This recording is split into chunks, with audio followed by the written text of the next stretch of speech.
Um, I'm so excited to record our first proper YouTube video as part of our new channel. And Alex and I have been doing a little YouTube course. And if anyone's interested, I'll link the details to it. It was amazing. And one of the things that they say to do, in case anyone out there is thinking of starting their own channel, is to just jump into it and not overthink it. And so that's what we're doing today. And I wanted to share with you basically like the 5 things that I did to prepare the business for going traveling with us. Because one of the biggest questions that I've been getting asked is, what are you doing with the business? Like, are you continuing to work, and how have you made that work, and all of those sort of pieces. And you know, we probably made this decision around 12 to 15 months ago to do a lap of Oz. And there were some very specific strategies that I quickly put in place because, one, I didn't want to have to work heaps. I do love my work too much to let it go. And I'm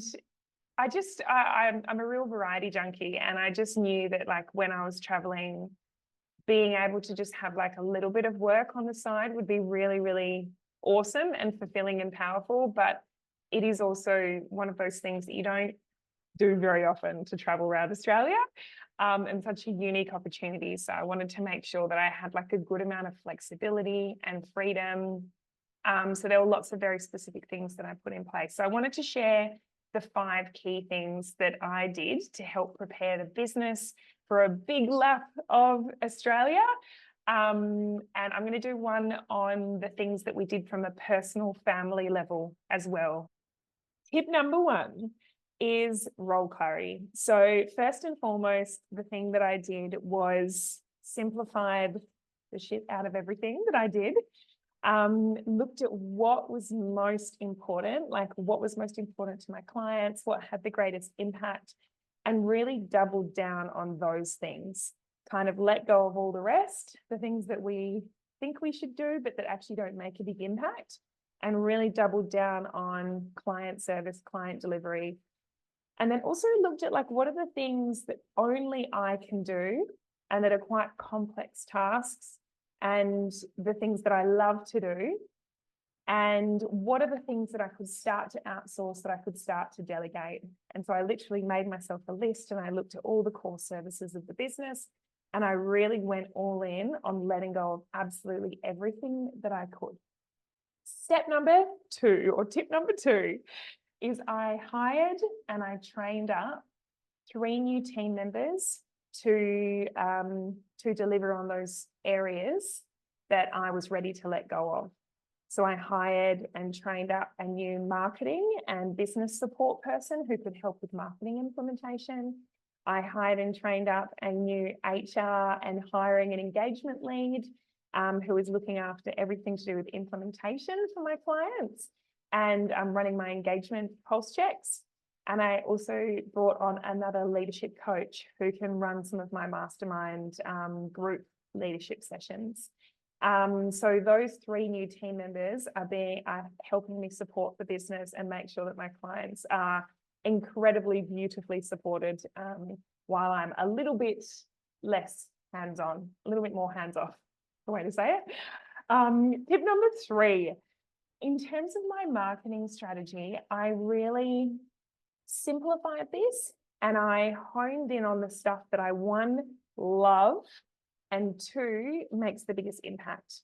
So I actually looked at the data and the insights of, like, what actually converts in terms of my marketing content. And what do I love? Like, what do I just get energy from and just like enjoy and love to do when it comes to marketing? And a lot of that was like the podcast and then like YouTube. So they're the key pieces that we really simplified. And then I created a repurposing strategy so that I could just create one piece of one piece of really rich, valuable content that could then be repurposed in different forms and sources across different platforms like website, newsletter, blog, like all of those sorts of things. Tip number for leveled up my passive income strategy. So a lot of the work that I was previously doing really relied on me showing up in human form to exchange time for money in order to service and serve and support my clients. And so I was trying to look at ways that I could continue to support and serve my clients without me necessarily needing to be there in the flesh, because let's be honest, a lot of the issues that we have as business owners, or sorry, a lot of the issues that we all have, yes, as both business owners, but also that my clients would have, were often very similar challenges, right? Like it's not often that someone will bring me a client that's just like, or sorry, that's will bring me a challenge that's like never occurred before.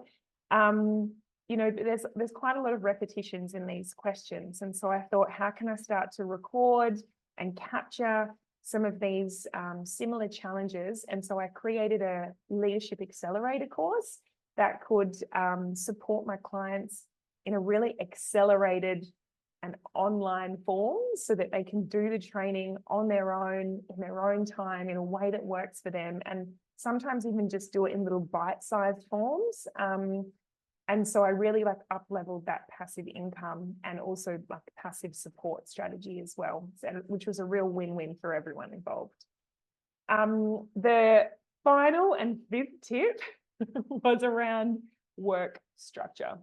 So while I'm away, I made sure that all of my client delivery sessions, and I'm probably going to be doing about 3 or 4 hours of work a week, which will be purely client delivery work. So one-to-one coaching, occasional little like online workshop, that sort of thing. I made sure that those sessions were structured on just 2 or 3 particular days during the week. So they, if I'm going to be doing work, we can kind of know when those sessions are, and we can plan to those. And, you know, I can do the sessions from the caravan and the kids can go for a walk or whatever. And then I also ran a bunch of workshops before I left. And then I'm coming back for 4 or 5 days in November to run a few back-to-back workshops as well, which feels really good for me. And it was a beautiful way for me to be able to have a little break from the big trip with the kids. And then also be able to come back and kind of touch base with clients and, you know, add some value and, yeah, help them out.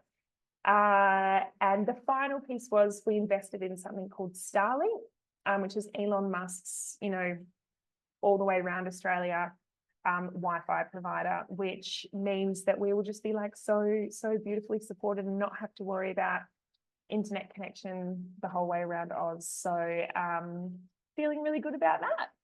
And did lots and lots of prep with my clients to let them know in advance about the trip. And yeah, it's just like with technology these days and Starlink and, you know, having the right support systems in place, like it's so totally possible.